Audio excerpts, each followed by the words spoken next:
వచ్చినటువంటి ఈ రాష్ట్ర ప్రభుత్వం ఎట్టకేలకు రేపటి నుంచి ఈ సర్పంచ్ ఎన్నికలకు పోవడానికి భయంగా ముందుకు రావడం జరిగింది. ప్రజలంతా కూడా మాకు ఈ గ్రామాల అభివృద్ధి చేసుకోవడం కోసం కానీ లేదా మా కష్ట సుఖాలకు అనుకూలంగా ఉన్నటువంటి వ్యక్తిని ఎన్నుకోవడం కోసం ఎదురు చూస్తున్నారు గత అనేక నెలలుగా. ఇటువంటి సమయంలో మా గ్రామాలు అభివృద్ధి చేసుకోవడానికి నిధులు ఎక్కడి వస్తాయి, అదేవిధంగా ఏ పార్టీ ప్రజలకు అండగా ఉన్నది, ఏ పార్టీకి గెలిపిస్తే, ఏ పార్టీ బలపరిచిన అభ్యర్థులను గెలిపిస్తే మా గ్రామాలు అభివృద్ధి చెందుతాయి, వాళ్ళందరూ కూడా ఎన్నుకోవడానికి మన కరీంనగర్ జిల్లా సంబంధించినటువంటి ప్రజలంతా కూడా ఎదురు చూస్తున్నారు. అది రేపటి నుంచి ఎన్నికలకు తెరలేవబోతున్నది. దీనిలో వాస్తవానికి గల గ్రామాలు అభివృద్ధి చెందుతున్నాయి అంటే కేవలం కేంద్రం ఇచ్చేటువంటి నిధులతోటి అభివృద్ధి చెందుతున్నాయి తప్ప ఎక్కడ కూడా ఈ రాష్ట్ర ప్రభుత్వం గతంలో ఉన్నటువంటి బీఆర్ఎస్ ప్రభుత్వం కానీ ఇప్పుడు గత 2 సంవత్సరాల ఈ కాంగ్రెస్ ప్రభుత్వం కూడా చిల్లి గవ్వ కూడా ఈ యొక్క గ్రామాలకు ఇచ్చినటువంటి దాఖలాలు లేవు.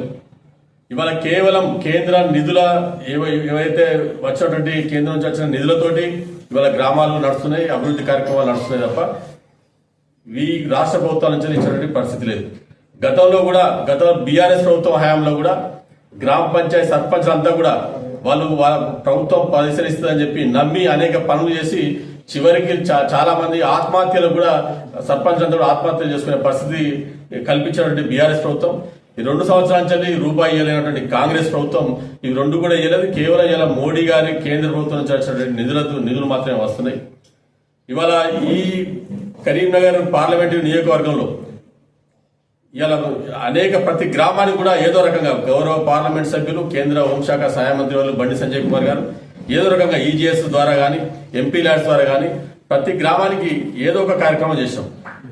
ఈ పార్లమెంట్ పరిధిలో ఉన్నటువంటి 800 పైచిలకు గ్రామాలకి దాదాపు ప్రతి గ్రామానికి ఏదో రకంగా చేసినాం. ఇవాళ బోర్లు కూడా 700 పైగా బోర్లు నీటి ఎద్దడి ఉన్నటువంటి కానీ కొన్ని సంఘాలకు కానీ స్కూల్స్ కానీ కాలనీలకు కానీ ఎక్కడ నీళ్ళు లేకపోతే 700 పైగా బోర్లు వేయించినటువంటి పరిస్థితి. ఇలా రాష్ట్రం అంతా కూడా ఇలా ప్రతి ఇంటికి కూడా ఒక వ్యక్తికి కావాల్సినవి కానీ ఒక కుటుంబానికి కావాల్సినవి కానీ ఒక గ్రామానికి కావాల్సినవి ఈ జిల్లాకు కావాల్సిన అన్ని కూడా కేంద్రం నుంచి వస్తున్నాయి. ఇలా ఉచితంగా రేషన్ బియ్యం ఇచ్చేది ఇలా మోడీ గారి ప్రభుత్వం. ఇవాళ ఆ బియ్యాన్ని వండుకొని తినడానికి కూడా ఉజ్వల గ్యాస్ పథకం ఇస్తున్నాం. ఇవాళ ఆరోగ్యం కోసం ఆయుష్మాన్ భారత్ కానీ ఇవాళ ఇందిరమ్మ ఇళ్ల పేరు ఇచ్చే పైసల్లో కూడా ఇలా కేంద్రం ఇచ్చే పైసలు ఇచ్చి ఇలా బిల్లులు చేతులు దులుపుకునే పరిస్థితి. గతంలో కూడా 2 లక్షల పైగా ఇళ్లను గత బీఆర్ఎస్ ప్రభుత్వం కూడా వాటిని పక్కదారి పట్టించినటువంటి పరిస్థితి ఈ రాష్ట్రంలో ఉంది. ఇవాళ గ్రామానికి ఇలా ఒక బల్బ్ వేయాలన్నా కూడా ఇలా కేంద్రం ఇచ్చేటువంటి పైసలే. ఇవాళ సీసీ రోడ్లు కానీ మురికాలు కానీ చివరికి శ్మశానానికి పోతే శ్మశాన వాటికలు కూడా ఇలా కేంద్రం ఇచ్చినటువంటి నిధుల ద్వారానే ఉన్నాయి తప్ప ఎక్కడ కూడా లేదు. ఇవాళ రోడ్ల విషయాలు కూడా గ్రామీణ సడక్ యోజన పేరున కానీ సిఆర్ఐఎఫ్ నిధులు కూడా ఈ 17 పార్లమెంట్లో అత్యధికంగా దాదాపు సుమారు 600 కోట్ల వరకు ఈ యొక్క కరీంనగర్ పార్లమెంటుకు తీసుకురావడం జరిగింది. ఇలా మొన్న 170 కోట్ల పైగా మొన్నటి ప్రకటించినటువంటి దానిలో కూడా మన కరీంనగర్ పార్లమెంటుకు నియోజకవర్గం రావడం జరిగింది. ఇవాళ గత అనేక సంవత్సరాలు మన కరీంనగర్ రూరల్ నుంచి కానీ చొప్పాని ప్రాంతం నుంచి కరీంనగర్ పోవాలంటే అక్కడ రైల్వే తేలవుటపల్లి దగ్గర రైల్వే క్రాస్ చేయాలంటే గంటల కొద్దీ అనేక మంది రోగులు కానీ చాలా మంది ప్రజలు ఇబ్బంది పడే పరిస్థితి. ఈ రాష్ట్ర ప్రభుత్వము ఒప్పందం చేసుకున్న ప్రకారంగా ఇవ్వాల్సిన డబ్బులు ఇయ్యని కారణంగా వాళ్ళ వాటా ఇయ్యని కారణంగా గత అనేక సంవత్సరాలుగా పెండింగ్ లో ఉన్నది. దాన్ని వాళ్ళ రాష్ట్ర ప్రభుత్వం వాళ్ళ దగ్గర పైసలు ఇచ్చే పరిస్థితి లేదని చెప్పి మొత్తం పూర్తిగా కేంద్ర నిధులతోటి సుమారు 150 కోట్ల రూపాయలతోటి ఇవాళ రైల్వే ఓవర్ బ్రిడ్జ్ నిర్మాణం కూడా జరుగుతున్నది. ఇవాళ ఈ రకంగా అంతేకాదు ఇవాళ పేద ప్రజలు చదువుకున్నటువంటి ప్రభుత్వ స్కూళ్లలో ఇలా 10th చదివేటువంటి విద్యార్థులందరూ కూడా 20,000 సైకిళ్లు ఈ పార్లమెంటు పరిధిలో 20,000 సైకిళ్లు 10వ తరగతి చదువుతున్నటువంటి విద్యార్థులకు పంపిణీ చేయడం జరిగింది. అంతేకాదు మొన్న ఈ పేద తల్లిదండ్రుల మీద భారం పడద్దని చెప్పి 10వ తరగతి చదువుతున్నటువంటి పేద విద్యార్థులందరూ కూడా ఎగ్జామినేషన్ ఫీజు అందరికీ కూడా బండి సంజయ్ కుమార్ గారు వారి యొక్క వేతన అకౌంట్ నుంచి చెల్లించడం జరిగింది. ఇవాళ చాలా మంది కంపెనీకి సంబంధించి వాళ్ళని ఏదైతే సిఎస్ఆర్ ఫండ్స్ నుంచి మొన్న కూడా మనం చూసినాం ఇలా వైద్య ప్రభుత్వ హాస్పిటల్స్కి అనేకమైన కోట్ల రూపాయల పరికరాలు ఇవ్వడం జరుగుతుంది. మొన్ననే ఇలా హుజరాబాద్ కానీ, జమ్మికుంటలో కానీ, ఉస్నాబాద్ కానీ, వేములవాడలో మొన్ననే ఏదైతే వారి పరికరాలను ప్రారంభించడం కూడా జరిగింది. అధునాతనమైనటువంటి పరికరాలు, ప్రైవేట్లో కూడా లేనటువంటి పరికరాలను ఇవ్వడం జరిగింది. ఈ రకంగా అనేకమైనటువంటి ఫండ్స్ తీసుకురావడం జరుగుతున్నది.